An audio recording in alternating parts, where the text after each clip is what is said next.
Welcome everyone to Kolkata, India for the Tata Steel Chess India 2024. We have the first round clash in the rapid section between Magnus Carlsen and Praggnanandhaa. What a big game this is going to be. The time control is 25 minutes plus 10 seconds increment. We have a packed audience at the Dhanodhanya auditorium here. It's a new venue and it's going to be a big clash. Now we all know how Magnus Carlsen has been quite supportive of Praggnanandhaa's talent. He's openly said that he really loves the way in which Pragg fights, the way in which he plays, and Pragg himself has been a big fan of Magnus Carlsen. It's a case of your idols becoming your rivals here. Magnus has the white pieces and we are about to begin. A shake of hands and off we go. Magnus opens the game with c4, the English opening, and Pragg brings out his knight to f6. Now the knight comes out to f3 and Pragg goes e6. Very solid in the center. Pawn to g3, fianchettoing the bishop, and in the center plays Pragg. Bishop comes to g2 and Pragg pushes his pawn to d4. An ambitious way to play this position. Pawn comes up to d3 and Pragg now gives a check. Magnus blocks it with his bishop and Pragg pushes his pawn to a5. If Magnus takes here, he wants to take back with the pawn, but Carlsen castles it out. And now Pragg plays his knight out to c6, defending his central pawn, also getting ready to play in the center with e5. Magnus takes. Wow, very interesting.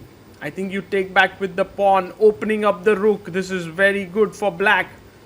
But Magnus instantly plays a3. And he's like, I'm not going to let your pawn stay there for long. He castles it out. And now Magnus plays his knight to d2. You can take on a3 and weaken the structure a bit, but it's not much.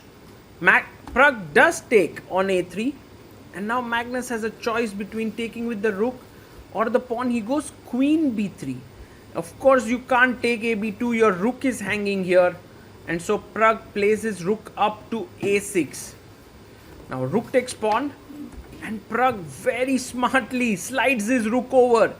He's now attacking the b2 pawn, and actually he's got good control over the dark squares. He plays his queen to e7, controlling the b4 square even further. Magnus doubles down on the a file. He wants to enter perhaps through rook a8 in the position. Pragg gains space in the center.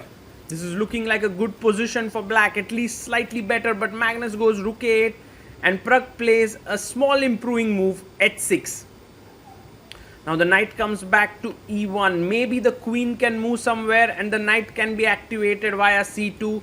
Pragg goes g6. And the idea of this move is to get your king up to g7. Now Magnus plays b3 and Pragg moves his bishop to g4, attacking the e2 pawn. But Magnus attacks the bishop. If you take here, there's knight e4 and the bishop is trapped here after g4. So that is not possible. So Pragg goes back bishop e6, and now Magnus plays this very nice move queen c1, attacking at 6, and the idea is to develop the knight to c2. He goes king g7, and now Magnus brings his knight on c2 square. Pragg improves his knight. The knight is coming to d7 to c5, which would be a very nice square for the knight. Rook takes rook. He takes back with the queen. And now Magnus pushes his pawn to f4, an excellent move, trying to break the center. And Pragg goes knight to b4, trading off the important knight on c2. Magnus takes, and I think you can take with the queen. Yes, he does it. Queen takes on b4. And black's position starting to look very good. But knight to f3, attacking the pawn here. If you were to take on f4, there is queen f4, and then the d4 pawn becomes weak. So he goes here, Pragg goes knight c5, And now queen to a3 played, because if you would have taken on e5, there's a fork lurking on b3. So after takes, rook takes, and now Praggnanandhaa takes on f4. Pawn takes back, and he takes the pawn on b3. Now black is a pawn up. Pragg is better. The d4 pawn is nicely defended.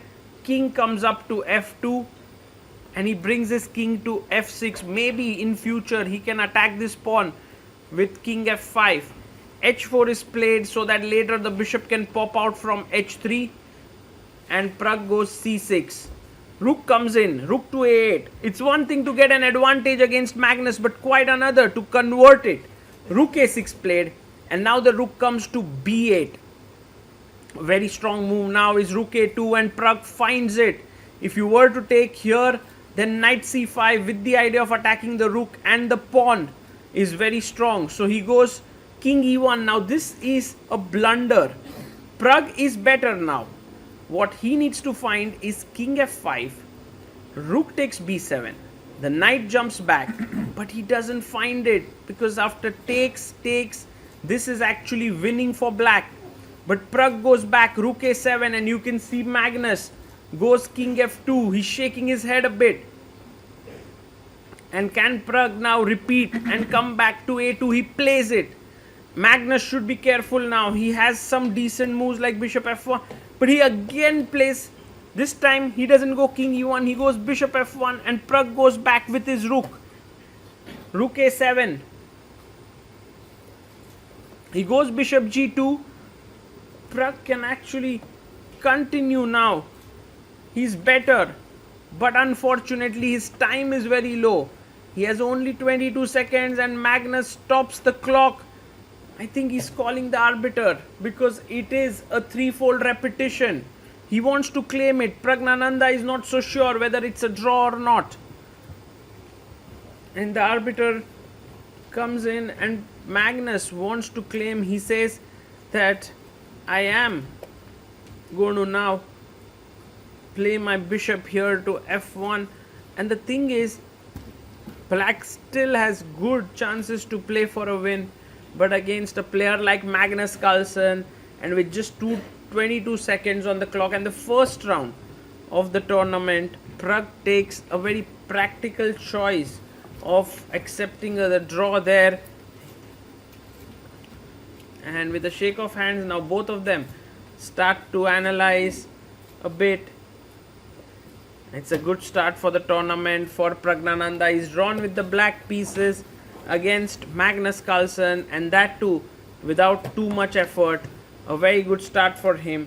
And for Magnus, of course, this tournament is going to be not easy, but he's going to be giving all his everything that he's got, and perhaps he's the biggest favorite here. For now, this is Sagar Shah signing off. Bye bye.